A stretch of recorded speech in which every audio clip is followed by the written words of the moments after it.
Hello दोस्तों, क्या हाल चाल है। होप सारे बढ़िया हो गए। तो भाई आज हम नई वीडियो लेकर के आ गए हैं। पॉलिटिकल साइंस का तीसरा चैप्टर हम पढ़ने जा रहे हैं।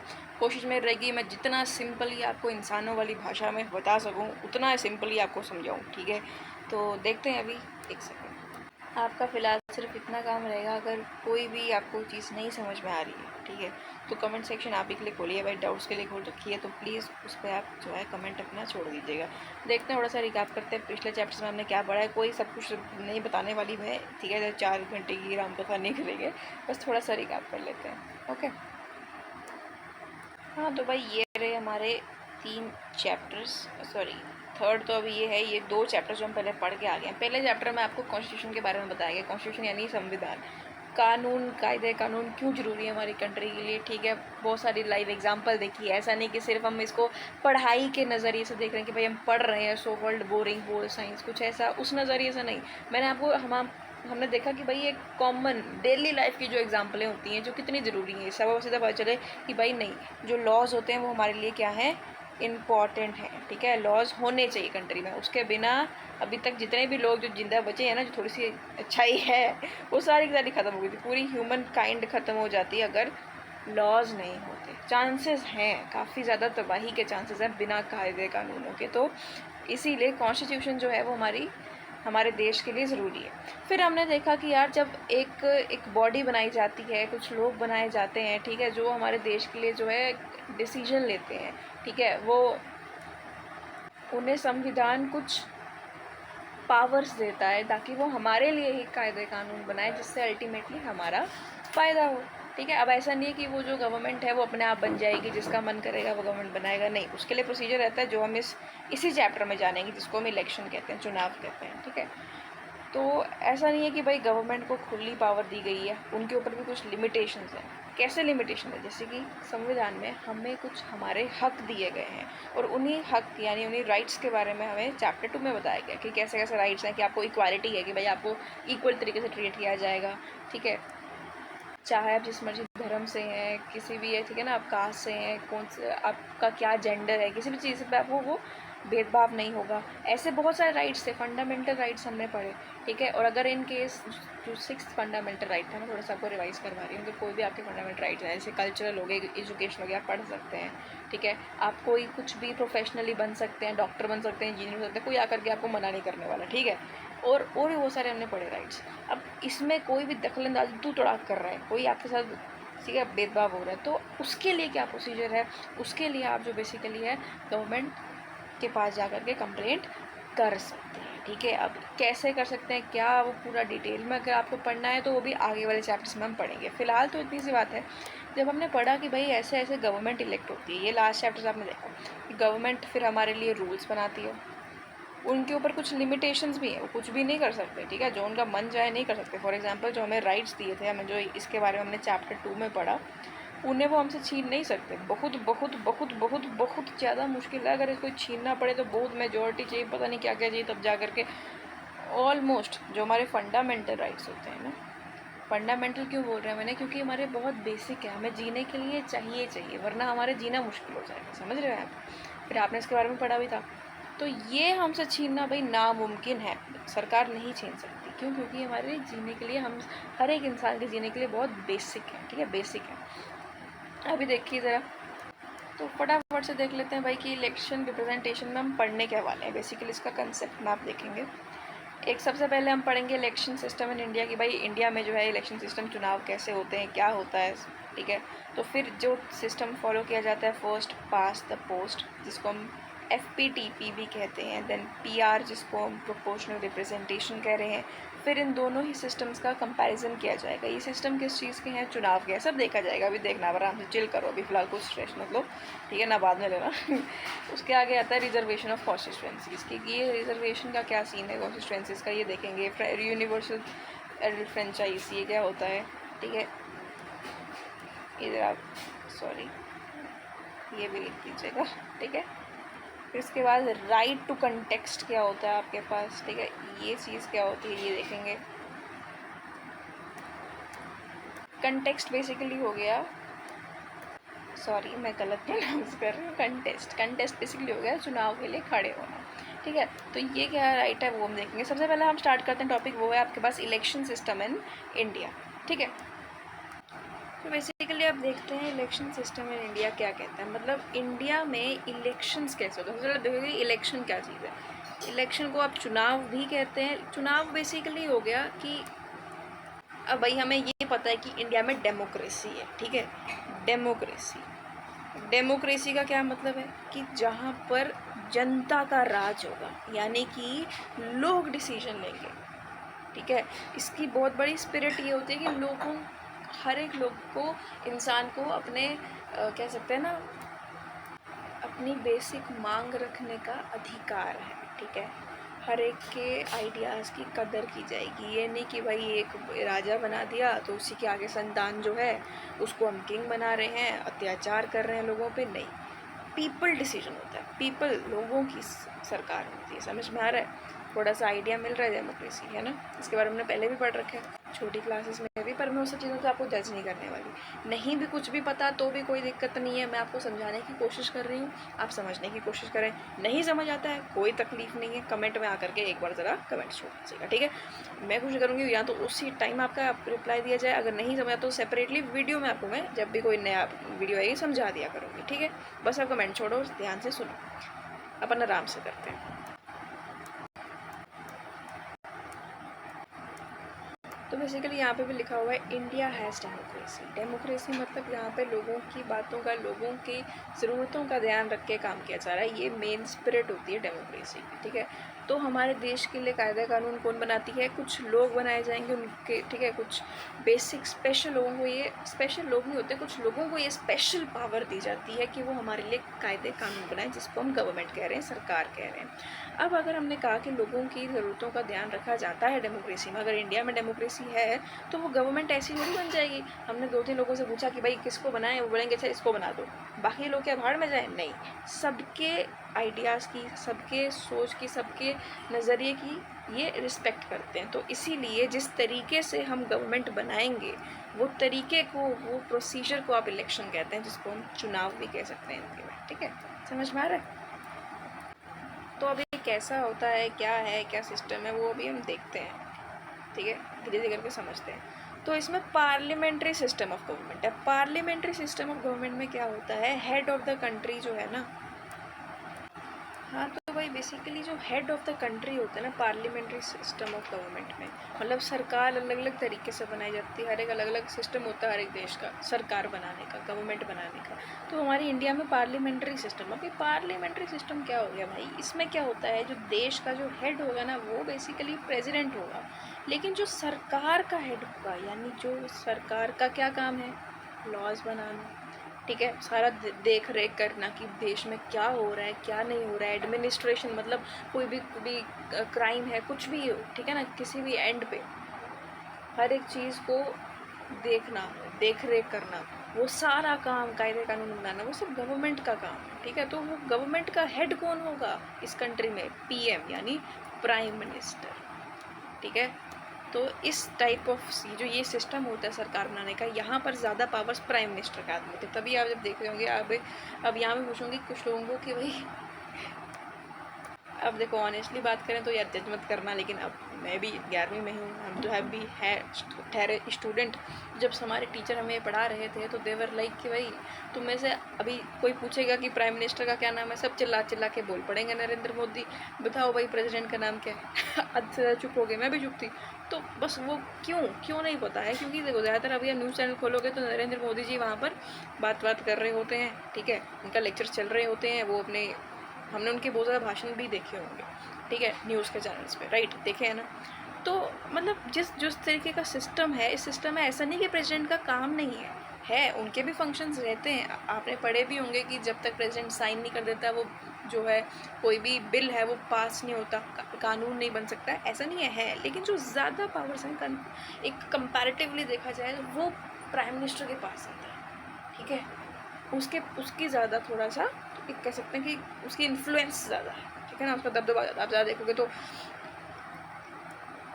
न्यूज़ चैनल्स पे प्राइम मिनिस्टर जी आ रहे होते हैं, मोदी जी के में भी हर टाइम पे, लेकिन आप देखते होंगे न्यूज़ में भी, राइट, क्योंकि उनके पास थोड़ी ज़्यादा रिस्पॉन्सिबिलिटी होती है, क्योंकि वो सरकार के हेड है। तो हर एक चीज़ का जो है एडमिनिस्ट्रेशन हो गया, कोई भी एंड पे काम हो गया, सबका एक मेन रिस्पॉन्सिबिलिटी जो है वो किसकी जाएगी, वो प्राइम मिनिस्टर की जाएगी। ठीक है, कि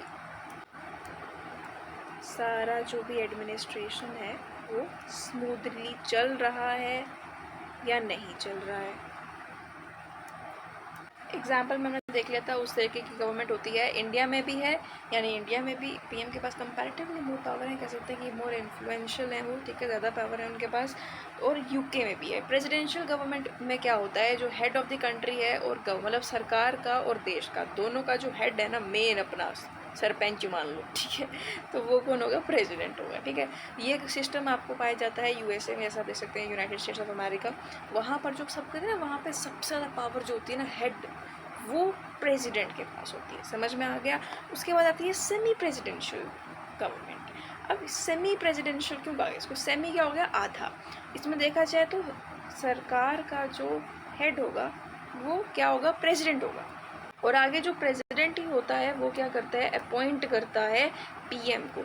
ज़्यादा पावर जो देखी जाती है इस तरीके की जो भी कंट्रीज़ हैं, जो भी सॉरी एक सेकेंड, जो भी कंट्रीज़ हैं, ठीक है, जो भी इस सिस्टम को अडॉप्ट करती हैं, उधर ज़्यादा पावर जो होती है वो प्रेसिडेंट के पास होती है। ठीक है, हाँ कुछ कुछ एक्सेप्शंस है जहाँ पर प्राइम मिनिस्टर के पास थोड़ी ज़्यादा पावर हो, लेकिन जो एक ओवरऑल मैं आपको बता रही हूँ कि इसमें क्या है कि सरकार का जब हेड बन गया प्रेसिडेंट, तो थोड़ी तो देखिए एक कॉमन सेंस की बात है, सरकार का सबसे ज़्यादा काम है। मैंने बोला ना, हमारे लिए कायदे कानून सब मेन काम सरकार का होता है, तो इसीलिए यहाँ पर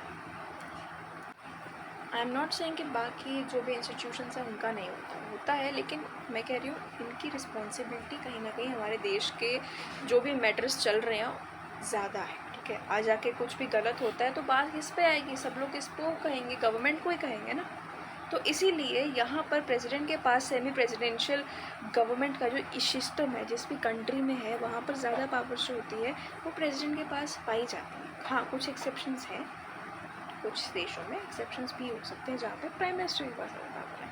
ठीक है, ये आप सीधा लिख सकते हैं कि एक्सेप्शंस आर देयर, बाकी main most power in president है।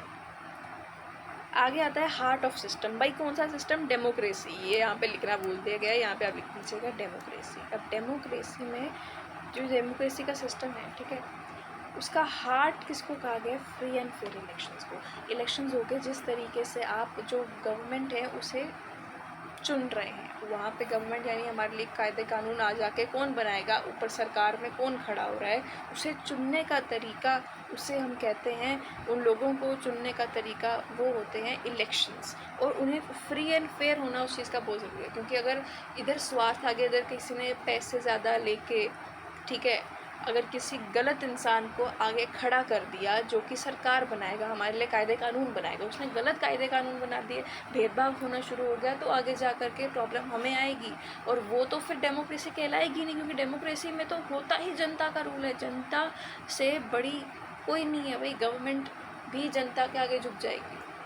क्यों? क्योंकि यहाँ पर जस्टिस और इक्वालिटी एक मेन स्पिरिट है, एक मेन चीज़ है डेमोक्रेसी की। किसी के साथ भेदभाव नहीं होना चाहिए, ये है मेन एक हार्ट सिस्टम। ठीक है, वह तभी इन्होंने कहा कि एक heart system of democracy basically यहाँ पे लिखा गया था फ्री एंड फेयर इलेक्शंस की। अगर जो भी ये तरीका जो इलेक्शंस होते हैं ये फ्री एंड फेयर होना चाहिए, क्योंकि हर एक इंसान को अपना जो है वोट देने का, वोट क्या होता है यानी किसको चुना जाए, उनका नज़रिया, सबके नज़रिए अलग अलग हैं। कोई बोलेगा कि भाई सोमू को चुन लो, कोई बोलेगा सोहन को, कोई बोलेगा रोहन को। तो सबके आइडियाज़ को हम देखें, सुने, ठीक है, फिर उसके बाद जो भी मेजॉरिटी है कि भाई जिसके मानो कि हमने बोला कि इस क्लास में बताओ कि रोहन को देना है कि सोहन को, 10 बंदों ने बोला सोहन को, 40 ने बोल दिया रोहन को, तो जो मेजॉरिटी होगी उसके हिसाब से हम आगे काम तो करेंगे। लेकिन ये ज़रूरी है कि ये जो चुनाव हैं वो फ्री एंड फेयर हो। ठीक है, ऐसा नहीं है कि लोगों का मुंह बंद कर दिया जाए। तो अब आई होप समझ आ गया होगा कि डेमोक्रेसी का मेन चीज़ इलेक्शन को क्यों कहा गया। ठीक है, आपको थोड़ा। अब आगे देखते हैं इलेक्शन क्या क्या डिटरमाइन करते हैं, ये इलेक्शन से क्या क्या चीज़ें जो हैं वो एक सेकेंड आगे देखिए। हाउ गवर्नमेंट, मतलब इलेक्शन से क्या क्या चीज़ें आपको, इलेक्शन होगा तो के साथ बहुत ज़्यादा उस पर निर्भर करती हैं। ठीक है, बहुत ज़्यादा डिपेंड करती हैं। चुनाव से आपको पता चलेगा कि कौन सी गवर्नमेंट है उसको इलेक्ट किया जाएगा। वैसे बहुत सारे लोग जो हैं वो खड़े होंगे कि भाई हमने सरकार बनानी है। कुछ होते हैं जो हम वोट करते हैं, हम तो देखते हैं कि कौन आगे जा कर के हमारे लिए सरकार बनाए, हमारे लिए कायदे कानून बनाए, गवर्नमेंट बनाए। कुछ ऐसे लोग भी होंगे ना ऑब्वियसली, अब अगर लोग ही नहीं होंगे, कोई खड़ा ही नहीं होगा तो हम किसको वोट देंगे। तो कौन सी, बहुत सारे लोग होते हैं, हर एक के अपने अपने नज़रिए हैं कि हम ऐसी सरकार बनाएंगे जो आपको ये हक देगा, तो कोई बोलेगा कि हम आपको दूसरा हक देंगे, तो हम आपको तीसरा हक देंगे। तो ऐसे अलग अलग लोगों के नज़रिए होंगे, अलग अलग सरकारों में से कौन सी सरकार बनेगी ये आपको पता चलता है इलेक्शन से, ठीक है। तो प्रेसिडेंसी, वाइस प्रेसिडेंसी, मतलब प्रेसिडेंट कौन बनेगा, उसके लिए भी इलेक्शन तो होते हैं ना। प्रेसिडेंट किसको बनाओगे आप, उसके लिए भी इलेक्शन होते हैं, ठीक है। इनडायरेक्ट होते हैं, तो आपको पता चलेगा कि कैसा है क्या नहीं। वाइस प्रेसिडेंट कौन बनेगा, तो ये सब जितना भी है इलेक्शन से ही पता चलता है। इनडायरेक्ट, डायरेक्ट में एक चीज़ आपको याद रखनी है कि डायरेक्ट हो या इनडायरेक्ट हो, वही तरीके से फेयर, फ्री और फेयर में ही माना जाएगा। ऐसा नहीं है कि जहाँ पे आपने डायरेक्ट बोला कि भाई ठीक है आपने इसको वोट देना, हमने इसको वोट दिया, वही आगे जाके सरकार बना गया, ठीक है। फिर उसने, अब जो हमारे चुने गए लोग हैं वो आगे जा कर के प्रेसिडेंट बना रहे हैं या वाइस प्रेसिडेंट बना रहे हैं, पर चुने गए तो हमारे ही हैं ना। तो इसे बोलेंगे कि इनडायरेक्ट मेथड। एग्जाम्पल दे रही हूँ, तो इसे भी हम फ्री एंड फेयर इलेक्शन में ही डाल सकते हैं। ऐसा नहीं कि हमारा मुंह बंद करवा दिया गया और जिसका मन किया उसी की, जिसके ज़्यादा पैसा हुआ उसके पास उसको बना दिया, नहीं, ऐसा कुछ नहीं, ठीक है। सो इसलिए यहाँ पे हार्ड ऑफ सिस्टम को हमने बोला है फ्री एंड फेयर इलेक्शन। थोड़ा सा हम फास्ट चलेंगे, ठीक है, कोई भी बीच में परेशानी आती है मुझे बता सकते हैं, क्योंकि अगर हम पास नहीं गए तो ये बहुत लंबा हो जाएगा चैप्टर, ठीक है। सबसे पहले देखते हैं यहाँ पे पार्लियामेंट। अब लेजिस्लेचर, अब सरकार के तीन ऑर्गन है, तीन भागों में सरकार को बांटा गया है। पहला आ गया लेजिस्लेचर। लेजिस्लेचर होता है जो हमारे लिए कायदे कानून बनाती है, ठीक है। पार्लियामेंट आ जाता है यहाँ पे। पार्लियामेंट में दो हाउसेस होते हैं, ठीक है, दो अलग हिस्से हैं यहाँ पर पार्लियामेंट के, बहुत ही ज़रूरी, बहुत ही इम्पोर्टेंट हिस्से। पहला जो ग्रुप है वो पहले ही जो आपको पहला फर्स्ट हाउस है वो आपका आ जाता है लोकसभा, सेकंड आ जाती है राज्यसभा। इसी पार्लियामेंट के अंदर हम प्रेसिडेंट को भी कहते हैं। तो पार्लियामेंट के अंदर तीन चीज़ें हैं बेसिकली, ठीक है। पहले आ गया आपकी लोकसभा, दूसरा आ गया आपकी राज्यसभा, थोड़ी राइटिंग मेरी गंदी है प्लीज़ डोंट माइंड, तीसरा आपका प्रेसिडेंट। प्रेसिडेंट भी पार्लियामेंट के अंदर आता है, लेकिन आप इसको किसी भी, ये जो दो हाउसेज हैं ना इनमें से किसी का भी मेंबर नहीं, ये अलग से आएगा। आप ये नहीं कह सकते कि भाई जो प्रेसिडेंट है वो राज्यसभा के अंदर है या फिर लोकसभा के अंदर है, ऐसा नहीं कर सकते, ठीक है। अब उसके आगे एक और चीज़ यहाँ पे आती है, दैट इज़ विधानसभा, ठीक है। विधानसभा को आप लेजिस्लेटिव असेंबली भी कह सकते हैं। स्टेट की, हर एक स्टेट की एक असेंबली, ठीक है, मान जाते हैं। कुछ लोगों को इलेक्ट किया जाता है, ठीक है, ठीक है, जो जिनको सबसे ज़्यादा वोट मिले, सबसे ज़्यादा वोट, समझ रहे हो ना वोट क्या होता है, अभी आपको आगे एग्जांपल्स के साथ समझाया जाएगा, डोंट वरी, ठीक है। तो एक तरीके से कह सकते हैं जिनको सबसे ज़्यादा वोट मिले, जिनको सबसे ज़्यादा लोगों ने कहा कि हाँ भाई ये आगे जा कर के सरकार बनाए, सबसे ज़्यादा जिनको वोट मिला, ठीक है, सबसे ज़्यादा लोगों की कह सकते हैं ना चाहत कि भाई उन्होंने बोला कि भाई हाँ यही बंदा आगे बनना चाहिए, सही बंदा है, इसको आगे सरकार बनानी चाहिए। तो वैसे लोगों की, ऐसे बहुत सारे लोग फिर इलेक्ट होंगे, जब वो उनको चुनाव होगा उन्हें इलेक्ट किया जाएगा तो वो एक असेंबली में बैठते हैं। सबसे पहले नंबर पे वो आती है लेजिस्लेटिव असेंबली। जब इलेक्ट होकर के तो जिस असेंबली में, जिस ग्रुप में वो बैठते हैं, जहाँ पर डिस्कशंस होती हैं, उससे हम कहेंगे लेजिस्लेटिव असेंबली, या फिर उसको आप विधानसभा भी कह सकते हैं। उधर कौन कौन होंगे, जिनको हम इलेक्ट करते हैं, ठीक है, जो इलेक्ट होकर के सिलेक्ट हो जाएंगे, इलेक्ट होकर सिलेक्ट हो जाएंगे, क्या बोल रहे हैं आप, कन्फ्यूज मत होइए यहाँ पे। अब जैसे कि बहुत सारे लोग खड़े हुए चुनाव, ठीक है, पर्सन ए, पर्सन बी, पर्सन सी, पर्सन डी, ठीक है, हर एक, आप इन सबको बेसिकली कैंडिडेट्स बोल सकते हैं, ठीक है, ये सब आपके कैंडिडेट्स हो गए। अब लोगों ने इन्हें वोट कर, ठीक है, इनको 10 वोट मिले फर्स्ट पर्सन को, इनको 20 मिले बी वाले को, इनको 15 मिले और इनको 50 मिल गए। सबसे ज़्यादा जो वोट हैं वो इनको मिले, ठीक है। वोट क्या हो गया, जैसे कि मैं हूँ, मेरे को किसको, मैं कौन चाहती हूँ कि भाई कौन बंदा जा कर के सरकार बनाए, मैं चाहती हूँ कि ये ए वाला बंदा बनाए, ठीक है। तो मैंने यहाँ पर मैंने जहाँ भी जो जगह थी मैंने वहाँ पर बता दी कि भाई ठीक है मेरे ये, तो भाई मैं गई जहाँ पर भी चुनाव हो रहा है, बटन मैंने दबा दिया कि भाई चलो इस बंदे को हमने वोट करना, ठीक है। आपको एक एग्जांपल देके बता रही हूँ, आगे ये पता चलेगा कि ये हर एक बंदा जो है एक ग्रुप से बिलोंग करता है, इसको आप पार्टी बोलते हैं।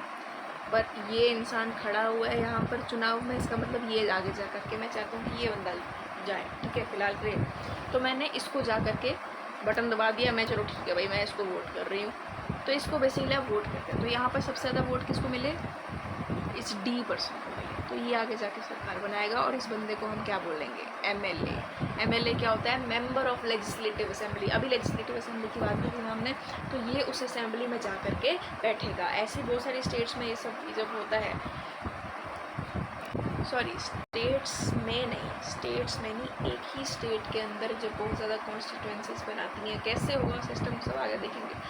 स्टेट को काफ़ी सारे हिस्सों में बांट दिया जाता है, अलग अलग एमएलएस निकल करके आते हैं जिनको सबसे ज़्यादा वोट मिलते हैं, वो ग्रुप बनाते हैं अपना, उनके साथ एक उन सब एमएलएस में से उनका एक हेड बोला जाता है, एक लीडर बना दिया जाता है जिसको हम चीफ मिनिस्टर कहते हैं। उस पर्टिकुलर स्टेट का, चाहे वो मध्य प्रदेश हो, उत्तर प्रदेश हो, चाहे वो झारखंड हो, कोई भी स्टेट हो, ठीक है। तो ये जो ग्रुप होगा जिसमें कौन कौन आ गया आपके पास, चीफ मिनिस्टर, ठीक है, और आपके एमएलएज आ गए, तो ये मिल करके विधानसभा बनाते हैं, यानी कि लेजिस्लेटिव असेंबली बनाते हैं। होप इतना क्लियर हो गया होगा।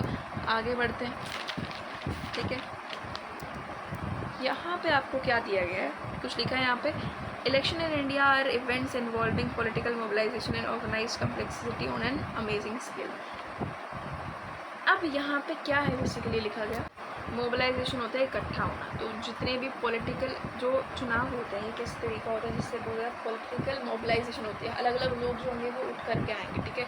पॉलिटिक्स में जितने भी लोग हैं, ठीक है, मतलब जिन्होंने आगे सरकार बनानी है, जो बना चुके हैं, तो वो सब बहुत एक प्रोसीजर रहता है जिससे जो है सरकार बनाई जाती है, सरकार जो है वो चुनी जाती है हमारे देश इंडिया के लिए। सबसे पहला तरीका जो है जिससे हम कह सकते हैं कि चुनाव होते हैं, ठीक है, जिस तरीके से, कैसे हम कहते हैं कि भाई इलेक्शन होगा, सबने अपने अपने लोगों को वोट देना है, ठीक है, मतलब वोट दे करके फिर वो सरकार बनेगी। कैसे बनेगा, प्रोसेस में डिटेल में जाएँ तो अलग अलग सिस्टम होते हैं। पहला सिस्टम है आपके पास FPTP, जिसको हम फर्स्ट पास दी पोस्ट सिस्टम भी कहते हैं। इस सिस्टम में पूरे देश को कुछ हिस्सों में बांट दिया जाएगा, ठीक है। जैसे कि अगर हम इंडिया की ही बात करते हैं तो इंडिया में हमारी लोकसभा, ठीक है।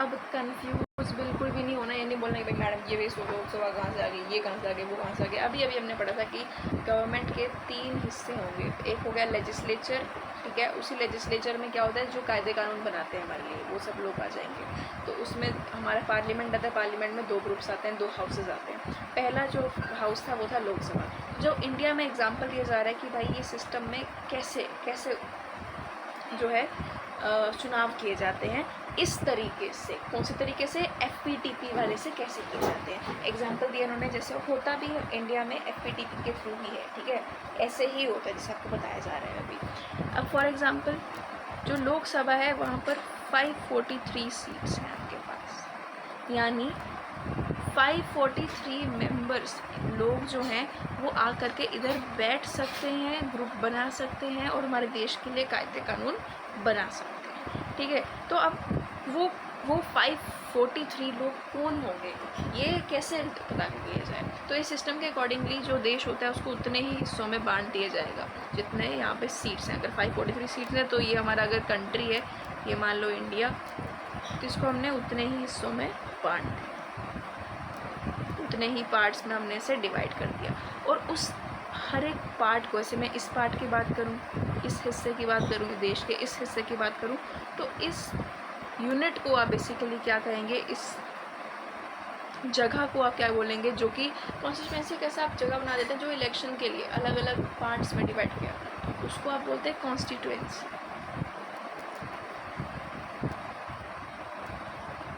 कि आगे जो है कौन हमारे लिए कायदे कानून बनाएगा। इस सिस्टम के अंदर मैंने आपको बताया कि उतने हिस्सों में पार्ट्स में डिवाइड कर दिया जाएगा, ठीक है, उतने ही। अब उस जगह को आप बेसिकली कॉन्स्टिट्यूएंसी कह सकते हैं, उतने ही हिस्सों में डिवाइड कर दिया, उस जगह को आप कॉन्स्टिट्यूएंसी कह सकते हैं। तो उसके बाद क्या होता है, बेसिकली इलेक्शन करवाए जाते हैं उन सब हिस्सों में। अगर ये हमारा देश है, ठीक है, ये अलग अलग पार्ट्स में डिवाइड कर दिया गया। कितने पार्ट्स में किया गया, टोटल 543 कॉन्स्टिट्यूएंसीज बनी, इतने हिस्सों में डिवाइड किया। अब हर एक जगह पर चुनाव करवाए जाएंगे। अब मान लो अलग अलग पार्टीज़ बनती हैं, ठीक है, कोई BJP पार्टी से होगा, कोई कांग्रेस से होगा, ठीक है, और हर एक पार्टी के लोग अपने अपना जो बंदा है वो आगे खड़ा करेंगे जो इलेक्शन के लिए। तो जो भी पार्टी होगी वो अपना अपना बंदा जो है खड़ा कर देगी। मान लो जैसे ये एक जगह, मान लिया मैं ये एक कॉन्स्टिट्यूएंसी को लेकर के चलते हैं, ठीक है। सिर्फ अभी मैंने एक कॉन्स्टिट्यूएंसी की बात की है, यहाँ पे समझ में आ रहा है। इस कॉन्स्टिट्यूएंसी में अलग अलग पार्टीज़ होंगी, 2 पार्टीज़ को ऐसे एग्जांपल ले रहे हैं, बीजेपी, कांग्रेस, ठीक है। अब ये 2 ऐसी पार्टीज हैं, सबको इनके बारे में पता होगा। अब इन्होंने अपना अपना बंदा जो है वो खड़ा कर दिया कि भाई इन्होंने ये बंदा खड़ा कर दिया, इन्होंने इस बंदे को खड़ा कर दिया। इसका नाम था सोहन, इसका नाम था राहुल। अब इलेक्शन जब इस जगह पर हो रहे हैं, ठीक है, इस कॉन्स्टिट्यूशन में जब इलेक्शन होंगे तो लोगों ने या तो इसको वोट देना है या तो इसको वोट देना है, ठीक है। तो जिनको, मान लो जिनको कांग्रेस पार्टी पसंद है, या तो उनको लगा कि भाई नहीं बंदा अच्छा है तो वो कांग्रेस को वोट दे देंगे। जिनको लगा कि नहीं भाई बीजेपी को वोट देना है या फिर ये, ठीक है, तो वो बीजेपी को वोट दे देंगे अपना। अब जैसे कि मान लिया जाए कि इनके पास ज़्यादा वोट आ गया, मान लो इनके पास 50 वोट आ गए, इनके पास 60 आ गए, तो यहाँ पर ज़्यादा वोट किसके पास है? कांग्रेस वालों के पास है। यहाँ पर ज़रूरी नहीं, ये नहीं होता है FPTP सिस्टम में कि जितनी पॉपुलेशन है सबसे ज़्यादा वोट्स आपके पास, सबसे ज़्यादा, ठीक है, सबसे ज़्यादा, ऐसा कुछ सिस्टम नहीं। आपको सिर्फ अपने सामने वाला जो कंपटीटर है ना, जैसे कि कांग्रेस का हो गया बीजेपी और बीजेपी का हो गया कांग्रेस वाला बंदा जो खड़ा हुआ है उनके सामने, उनसे ज़्यादा लेकर के आ जाओ वोट्स, बस उतना चाहिए। ये नहीं कि भाई अगर यहाँ पर 10 लाख लोग रह रहे हैं तो तुम्हें ना जो है 9 लाख लाने पड़ेंगे, ऐसा कुछ नहीं, ठीक है। तो जैसे कि यहाँ पर 50 वोट मिले, इधर 60, 10 ज़्यादा आ गए। अब 10 ज़्यादा वोट आ गए तो ये बंदा जो है ये सिलेक्ट हो गया, समझ में आ गया, ये जीत गया। ओके, समझ में आ गया। अब ऐसे ही हर एक कॉन्स्टिट्यूएंसी में किया जाएगा भाई, हर एक कॉन्स्टिट्यूएंसी जब यहाँ पे डिवाइड किया गया तो जैसे इस तरीके से मैंने आपको बताया ना, तो वैसे अलग अलग पार्टीज हैं, सिर्फ ये 2 पार्टीज थोड़ी हैं। तो ऐसे तरीके जो है आपके पास बेसिकली सिलेक्ट होकर के कितने मेंबर्स आएंगे, कितने लोग सिलेक्ट होकर के आपके पास आएंगे। मैंने बोला 543 हिस्सों में देश को बांट दिया गया, ठीक है। तो कितने इलेक्ट होकर के आ जाएंगे भाई? ऑब्वियसली 543 आएंगे, समझ में आ रहा है, क्योंकि यहाँ पे इलेक्शन हुआ, इस कॉन्स्टिट्यूएंसी में इलेक्शन हुआ। अब जिसके पास सबसे ज़्यादा वोट आए वो सिलेक्ट हो गया, एक बंदा। वैसे यहाँ पर भी हुआ, जिसके पास सबसे ज़्यादा वोट आए वो सिलेक्ट हो गया, एक ही बंदा होगा सिलेक्ट, क्योंकि सबसे ज़्यादा वोट उसके पास थे। अपने साथियों, अपने जो दूसरे पार्टीज़ वाले लोग हैं उनसे ज़्यादा वोट इस बंदे के पास थे, तो ये सिलेक्ट हुआ। वैसे करके आपके पास कोई 543 लोग जो हैं वो सिलेक्ट होकर के आए, जो कि अपनी पार्टीज़ को बिलोंग करते हैं। जैसे एक जो सिलेक्ट हुआ था, अभी जो एग्जाम्पल दिए, वो कौन सा था? वो कांग्रेस से था, ठीक है। मान लो ये कांग्रेस से था, ये बीजेपी से था, ऐसे अलग अलग पार्टी से वो सिलेक्ट हो। अब यहाँ पर एग्जांपल दिए, ध्यान से देखिएगा। फॉर एग्जांपल जो 2019 में इलेक्शन हुए वहाँ पर 2 पार्टीज़ थी, ठीक है, INC और बीजेपी, आगे पास आगे कांग्रेस और बीजेपी। अब ऐसा नहीं है कि भाई क्या बोलते हैं सिर्फ ये 2 पार्टीज़ हैं, और भी बहुत सारी होंगी, ठीक है। तो सबके जितने जितने मेंबर्स, हमने देखना है कि सबसे ज़्यादा मेंबर्स, सबसे ज़्यादा इलेक्ट कौन होकर के आए। जैसे कि अगर सरकार ना वही बंदा बना पाएगा, सरकार उसी पार्टी की, बंदे की नहीं सॉरी, उसी पार्टी की बनेगी जिसके पास 50% से ज़्यादा सीट्स होंगी।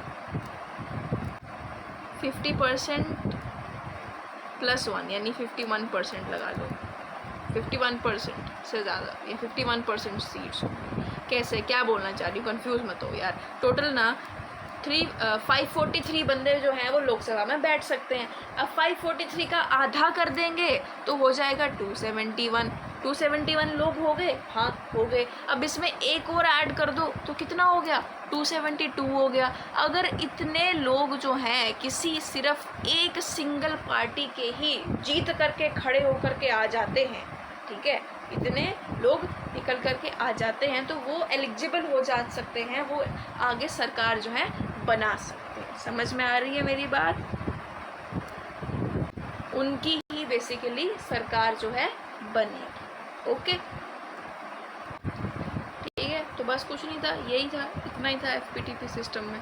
तो बस ये चीज़ आपको याद रखनी होगी। पर इसमें ये है कि आपको अपने आगे जो आपका कंपटीटर है, ठीक है, जो कम्पीट कर रहा है आपसे, उससे ज़्यादा वोट लेकर के आना है। ये होता है FPTP सिस्टम, ठीक है, और यही इंडिया में चलता है, ठीक है। अब आगे देखिए ज़रा यहाँ पे, the winning candidate need not secure a majority of votes. For example, यहाँ पे वो आपको एग्जाम्पल दी गई है, वही जैसे मैंने आपको एग्जांपल दी थी, थोड़े कम टर्म्स में दी थी कि भाई इसके 50 वोट आए, इसके 60 आए, तो इसमें ऐसा ऐसा।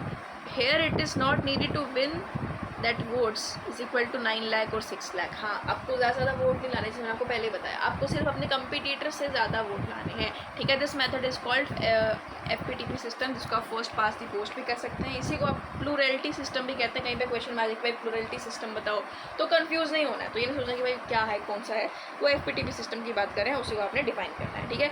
This method of election prescribed by the constitution, हमारे कॉन्स्टिट्यूशन में, हमारे संविधान में इसी तरीके से जो है इलेक्शन चुनाव जो है होते हैं। कौन से संविधान में? भाई इंडिया के संविधान में, हमारे इंडिया में ये सिस्टम जो है वो चलाया जाता है चुनाव करने के लिए। समझ में आ गया? ओके। अब अगला सिस्टम जो होता है इस तरीके से भी किया जा सकता है इलेक्शन, जिसका नाम है प्रोपोर्शनल रिप्रेजेंटेशन, जिसको आप बेसिकली PR सिस्टम भी कह सकते हैं, ठीक है। चलिए एक बार फटाफट से रीड कर लेते हैं क्या लिखा है यहाँ पे। Each party fill its quota of seats by picking those many of its nominees from preference list that have been declared before the election. अब यहाँ पे क्या होता है, जैसे एग्जांपल इसराइल में ना PR सिस्टम फॉलो किया जाता है इलेक्शन जब होते हैं तो, ठीक है। तो मतलब इस सिस्टम से वो अपना जो है गवर्नमेंट बनाते हैं। तो यहाँ पर क्या होता है, पार्लियामेंट में बेसिकली जब इलेक्शन होने लगते हैं ना, इलेक्शन होने से पहले ही हर एक पार्टी बता देती है कि भाई हमारी तरफ से ये लोग हमारे इस पार्टी को रिप्रेजेंट करेंगे और यही लोग जो हैं वो इलेक्शन में खड़े होंगे, ठीक है। ऐसे एग्जांपल मैं यहाँ पे दे दिया कि भाई ये पार्टी C है, पार्टी A है, पार्टी B है। इन्होंने पहले ही बता दिया कि भाई ये 10 लोग हैं जो आप इलेक्शन आने वाले हैं, तो यही 10 लोग जो हैं आगे खड़े होंगे जिनको आप वोट करेंगे, ठीक है। इन्होंने बता दिया कि भाई हमारे ये 10 लोग हैं, पहले ही बता देंगे, लिस्ट ऑफ नेम उनकी पहले आ जाएगी। B ने बता दिया कि भाई हमारे 10 लोग हैं, ठीक है। यहाँ तक क्लियर हो रहा है? आगे देखो, in the system a party gets the same proportion of seats as its proportion of votes. क्या बोला जा रहा है यहाँ पे, ध्यान से सुनिएगा क्या बोला जा रहा है। सबसे पहले तो अब ये इतना समझ में आ गया जितना मैंने बता दिया। अब उन्होंने पहले बता दिया कि भाई ये लोग जो है वो हमारी तरफ से खड़े होने वाले हैं। जब इलेक्शन होता है तब लोग जो होते हैं वो जा करके वोट डालते हैं, लेकिन वो उस कैंडिडेट को नहीं डाल सकते। समझ में आया? अब जैसे कि अलग अलग हिस्से बना दिए, ठीक है, वोटिंग होने जा रही है, तो वो ये नहीं कह सकते हमने इस इंसान को वोट डालना है, वो पार्टी के नाम पे जाता है। मान लो इस पार्टी का नाम है पार्टी C, ठीक है। वो जिस इंसान को वोट डाल रहे हैं वो बंदा ज़रूरी नहीं है कि वही बंदा जा करके सरकार बनाए, नहीं। यहाँ पर आप वोट सिर्फ और सिर्फ पार्टी को डाल सकते हैं, ठीक है। आपने तरीके से पार्टी को वोट दे कि ठीक है भाई हमें ये पार्टी पसंद है, हमें इस पर विश्वास है कि आगे जा करके अच्छा हमारे लिए अच्छा ही करेगी कुछ, तो उन्होंने जा करके वोट दे दिया पार्टी C को, या तो पार्टी A को या तो पार्टी B को, ठीक है। बस वहाँ पे कुछ लोग रिप्रेजेंट करते हैं पार्टी को, जैसे उन्होंने बोला ना, उन्हीं को यहाँ पे इन्होंने उन्हीं के नाम पहले इन्होंने बता दिए होते हैं। जैसे यहाँ पे इन्होंने 10-10 पहले ही बता दिया कि भाई ये, अगर आप चाहते हैं कि हमारी पार्टी जीते तो आप इन्हें वोट डालें, तो वही इंसान जो है फिर लोग वो करते हैं, वो आगे जा करके वोट डाल देते हैं। समझ में आ रहा है? जितना क्लियरली मैं समझा सकती हूँ समझाने की कोशिश करिए, फिर भी कोई डाउट होगा प्लीज़ प्लीज़ प्लीज़ पूछेगा कमेंट सेक्शन में, ठीक है। अब यहाँ पर क्या है, कह रहे हैं कि इंडिया में जो PR सिस्टम है ना, इस तरीके का काफ़ी कम इस्तेमाल किया गया है। जो कॉन्स्टिट्यूशन है, आगे देखते हैं। अच्छा, वैसे ये बताने से पहले मैं आपको थोड़ा सा बताना चाहूँगी ये PR सिस्टम, ताकि आपको अच्छे से एक बार क्लियर हो जाए। अब मान लीजिए वैसे हुआ, थोड़ा सा लास्ट ये वाला, ये मेन चीज़ बताना भूल गई थी मैं इसका। गजनी हो गई, गजनी आपकी आपकी फ्रेंड गजनी है। आगे यहाँ पे क्या देखिए, जब हमने 10-10 बंदे इन्होंने सबने अपने अपने सिलेक्ट कर लिए, ठीक है, और आगे जा कर के लोगों ने वोट दे दिए पार्टीज़ को। अब मान लो C पार्टी के पास है 30% वोट, इनके पास है 40% वोट, इनके पास है 30%। टोटल जो पार्लियामेंट में सीट हैं वो 100 सीट्स हैं, मतलब 100 बंदे आकर के पार्लियामेंट में बैठ सकते हैं। अब जो C पार्टी के थे, C पार्टी के कितने वोट्स थे? 30% वोट थे। तो जितनी परसेंटेज ऑफ वोट होती है ना, उतने ही लोग जो होंगे वो वहाँ पर जो है बैठ पाएंगे पार्लियामेंट और आगे गवर्नमेंट बना पाएंगे। ये सिस्टम, ये मेन चीज़ होती है PR सिस्टम की, ठीक है। कि जितने मात्रा में आपको वोट्स डल रहे हैं उतने ही मात्रा में उतनी एग्जैक्ट आपको सीट मिलेगी पार्लियामेंट में। जैसे यहाँ पे टोटल 100 बंदे थे, एक सेकेंड, यहाँ पे टोटल 100 बंदे जा सकते थे, 30% वोट इन्हें मिले, तो 30% जो यहाँ पर लोग बैठेंगे वो C पार्टी से होंगे। यानी 30 लोग मान लो ना यार, सीधा 30 लोग C पार्टी के हो गए, 40 जो हो गए वो आपके A पार्टी के हो गए, ठीक है।